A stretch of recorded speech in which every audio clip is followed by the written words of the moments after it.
Assalamualaikum warahmatullahi wabarakatuh. Bagaimana kabarnya hari ini, solih-solihah? Alhamdulillah, luar biasa. Tetap semangat, Allahu Akbar. Yes. Nah, semoga kalian tetap semangat belajar walaupun di rumah ya. Oke, hari ini sudah siap belajar belum? Sudah ya. Nah, hari ini Ustazah akan menceritakan kisah Nabi Muhammad SAW. Kalian pasti sudah pernah dengar, ya kan? Ayo kita mengingatnya kembali. Ayo, mari sama-sama kita belajar tentang kisah Nabi Muhammad SAW. Sebelumnya, tapi Ustazah mau tanya, kalian tahu tidak kapan sih Nabi Muhammad itu dilahirkan? Di mana Nabi Muhammad itu dilahirkan? Ada yang bisa jawab? Ayo.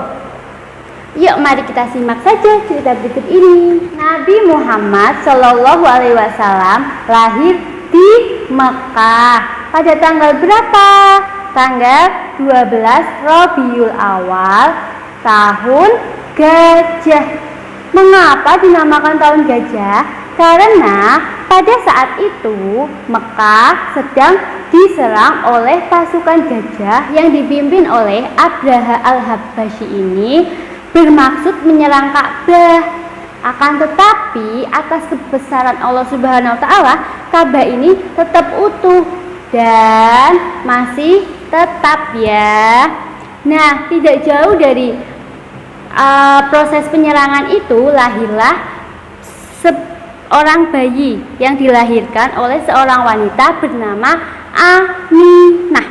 Nah, ini ya, bernama Aminah, yang kemudian bayi itu diberi nama oleh kakeknya Abdul Muthalib ini, yaitu nama Nabi Muhammad Sallallahu Alaihi Wasallam, yang mempunyai arti apa? Terpuji. Saat Nabi Muhammad ini lahir, Nabi Muhammad ini tidak sempat melihat ayahnya, karena ayah Nabi Muhammad yang bernama Abdullah itu sudah meninggal saat Nabi Muhammad masih berada di dalam kandungan.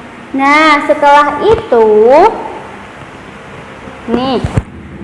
setelah Nabi Muhammad itu dilahirkan, Nabi Muhammad ini memiliki ibu susuan, yaitu yang bernama yang pertama Suwaibah al-Aslamiyah dan Halimatus Sa'diyah. Setelah itu Nabi Muhammad disusui oleh Halimatus Sa'diyah selama beberapa tahun. Setelah itu Nabi Muhammad dikembalikan lagi kepada Aminah, ibunya. Setelah Nabi Muhammad kembali kepada ibunya, Nabi Muhammad merasakan kasih sayang yang begitu tulus.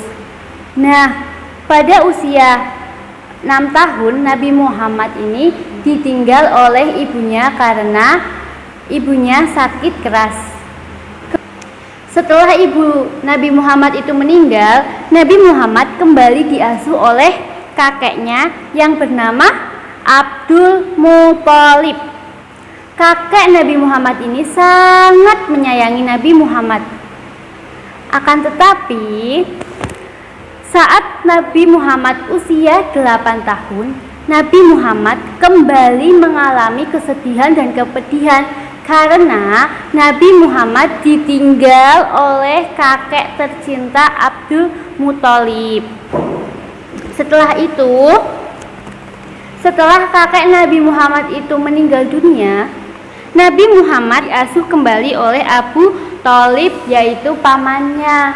Nah, pamannya ini sudah berjanji pada kakeknya Muhammad, Abdul Muthalib, untuk mengasuh, memperhatikan, dan sangat menyayangi Nabi Muhammad, bahkan selalu mengutamakan Nabi Muhammad. Nah, pada umur belasan tahun Nabi Muhammad dan mengajarkan Nabi Muhammad berdagang sejak kecil, sejak umur belasan tahun. Mungkin hanya itu ya yang dapat Ustazah ceritakan dari kisah Nabi Muhammad SAW. Sampai jumpa di cerita-cerita berikutnya. Wassalamualaikum warahmatullahi wabarakatuh.